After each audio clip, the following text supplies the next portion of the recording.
trickling current into the pleasure center of his brain. He would be near starvation from self-neglect. He was small, 1.5 feet shorter than either of the invaders. As they reached for him, Louis bent far sideways for balance and kicked once, twice, thrice. One of the invaders was down, curled around himself and not breathing, before the other found the wit to back away. Louis came after him. What held the youth half paralyzed was the abstracted bliss with which Louis came to kill him. Too late, he reached for the stunner he'd pocketed. Louis kicked it out of his hand. He ducked a massive fist and kicked at kneecap.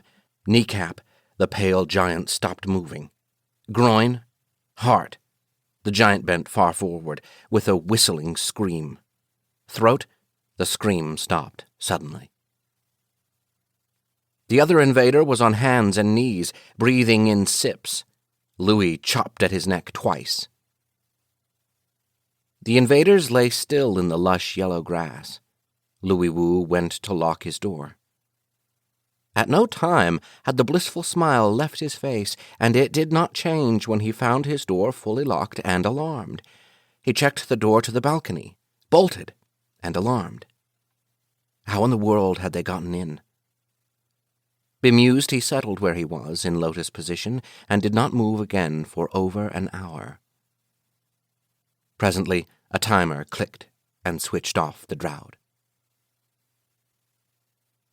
Current addiction is the youngest of mankind's sins. At some time in their histories, most of the cultures of human space have seen the habit as a major scourge. It takes users from the labor market and leaves them to die of self-neglect. Times change. Generations later, these same cultures usually see current addiction as a mixed blessing. Older sins, alcoholism and drug addiction and compulsive gambling, cannot compete. People who can be hooked by drugs are happier with the wire. They take longer to die, and they tend not to have children. It costs almost nothing. An ecstasy peddler can raise the price of the operation, but for what? The user isn't a wirehead until the wire has been embedded in the pleasure center of his brain. Then the peddler has no hold over him, for the user gets his kicks from house current. And the joy comes pure, with no overtones and no hangover. So that by Louis Wu's time, those who could be enslaved by the wire or by any lesser means of self-destruction had been breeding themselves out of the human race for 800 years. Today there are even devices that can tickle a victim's pleasure center from a distance. TASPs are illegal on most worlds, and expensive to make, but they are used. A dour stranger wanders past, rage or misery written in the sour lines of his face.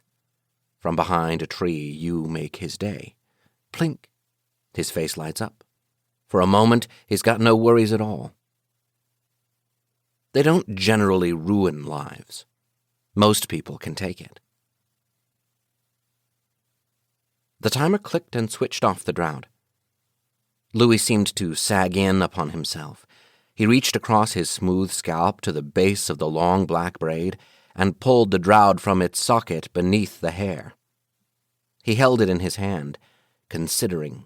Then, as always, he dropped it into a drawer and locked it. The drawer disappeared. The desk, which seemed a massive wooden antique, was actually paper-thin, hull metal, with endless room for secret compartments. It was always a temptation to reset the timer. He'd done it routinely in the early years of his addiction. Neglect had made of him a skeletal rag doll, constantly dirty. Finally, he had gathered what remained of his ancient, dogged determination, and he had built a timer that took 20 minutes of nitpicking concentration to reset. On its present setting, it would give him 15 hours of current and 12 hours for sleep, and for what he called maintenance. The corpses were still there. Louis had no idea what to do about that. If he'd called the police immediately, it would still have attracted unwanted attention. But what could he tell them now? An hour and a half